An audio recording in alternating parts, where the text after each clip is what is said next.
What's your worst friend stabbed your back story? My friend was dating a girl who I could tell just didn't like me, but at least we were civil to one another, until the camping trip on the May 24th holiday weekend. She was adamant about keeping our alcohol separate, that was fine. I had my beer, they had their Mike's Hard Lemonades, fine. Then I got up early on the first morning and made pancakes for everyone. Why? Because that's just how I roll. When the campers rolled out of their tents to the smell of apple cinnamon pancakes and campfire coffee, she was the only one to flip out. I'd gone into her cooler and used her margarine.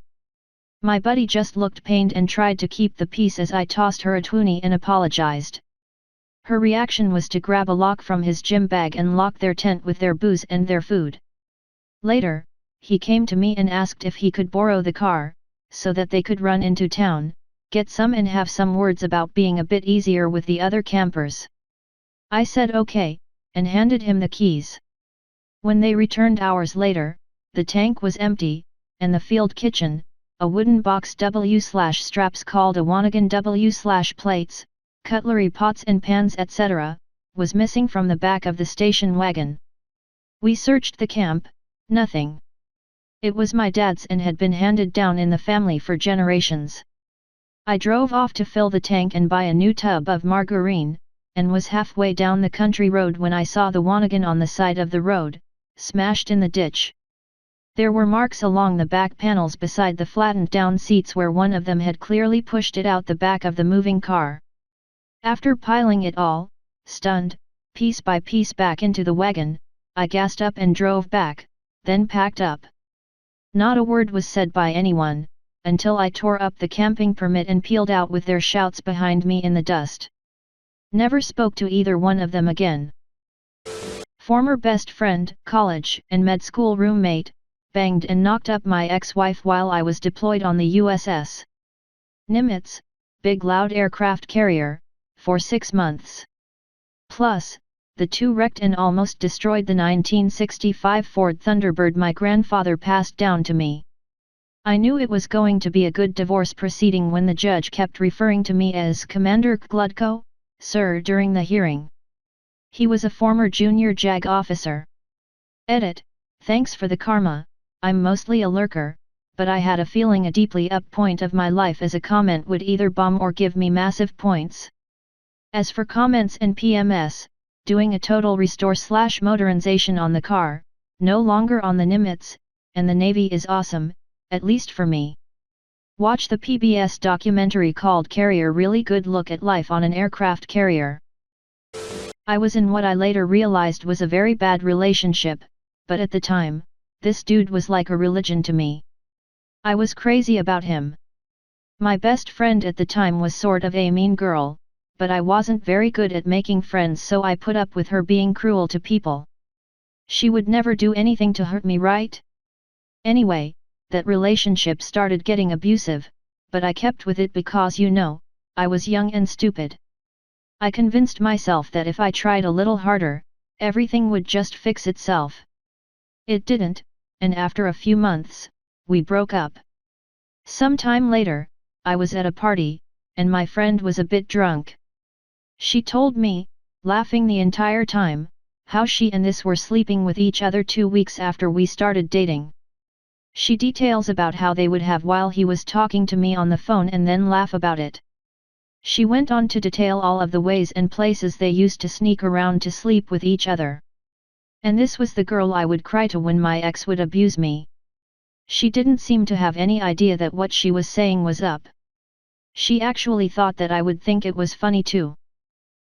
I think this is the last one I'm going to read. I can't believe the number of people that have been through something so similar. My girlfriend of 2.5 years also cheated on me. With a mutual friend. I found out because the scumbag left his Facebook logged in on my PC. I had always been suspicious of the two, but I'd taken my girlfriend's word for it over my gut feeling. I had just wanted to know for sure, we weren't even dating at that point, I needed to know for my own peace of mind. I didn't realize I'd find a graphic Facebook message thread spanning 5 months into our relationship describing all the nasty they got up to. Things like her thinking about staying at my place, but working out the pros and cons of doing such a thing. Pros: I had great internet. Cons: me. It really tears into you. I also found there were other mutual friends who were aware of what the two were up to, but neglected to mention it to me, so on top of being cheated on, I felt like the court jester of the group. I wish these excuses for human beings would just find each other and hook up and cheat on each other ad nauseum to their heart's content. I had one friend that would steal from friends pretty regularly. One time I had a small social gathering, 6 or 7 people, and my new smartphone went missing. Scumbag helps me look for the phone in my house for over an hour. Later on I see my phone in his room on his desk. I just took it back, no words were exchanged. I just stopped talking to him altogether after that. Later, he was at a mutual friend's party. Her 80GB iPod goes missing. Me and some other friends were suspicious that it was him, so the next day we called up the local pawn shop and described the iPod. Pawn shop guy said he got one that day. Sure enough, it was under Scumbag's name. Pawn shop owner offered to call the cops. We declined. We approached Scumbag and told him we knew. He tried to deny it, but we managed to shame him into admitting it. People that steal from friends. I would have called the cops, especially after the second time. Yet, at the time we thought we were taking the high road or something, you know, being merciful etc. But then later on, he moved in with some people I knew, and I was talking to them after Scumbag moved out, and they said was going missing all the time in the house. It stopped after he moved out. Apparently it was mostly just weed or small amounts of money, but it's still pretty irritating. Maybe if we did call the cops that wouldn't have happened. Oh well.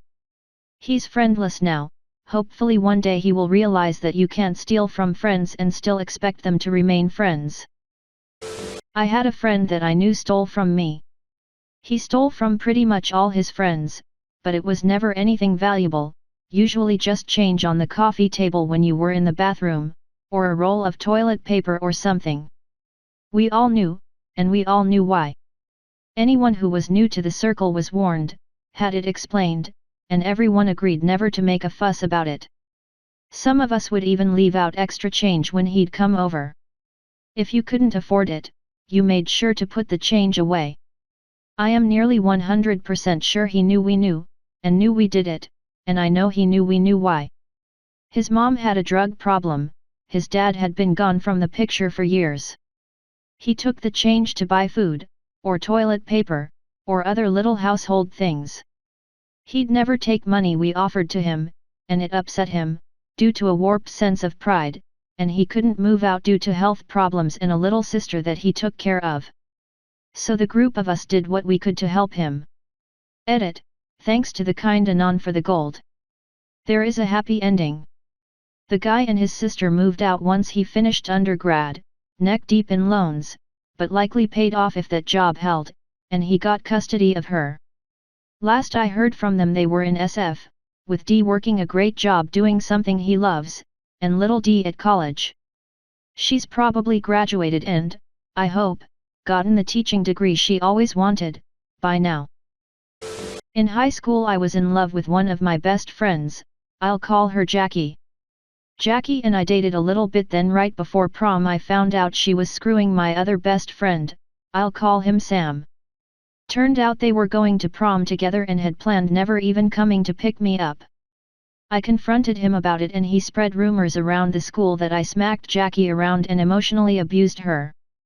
I found this out when I arrived at the prom and had a mob of people drag me behind the hotel and beat me until I couldn't scream anymore. Nobody ever believed that they lied, so I joined the Navy to get away instead of going to the college I had planned on with my friends. Edit, thanks for all the support. A few people wanted to know why I didn't track him down, and the reason was that it wouldn't solve anything except get me arrested, although yes, you're right, it would feel awesome. Edit, thanks for the gold.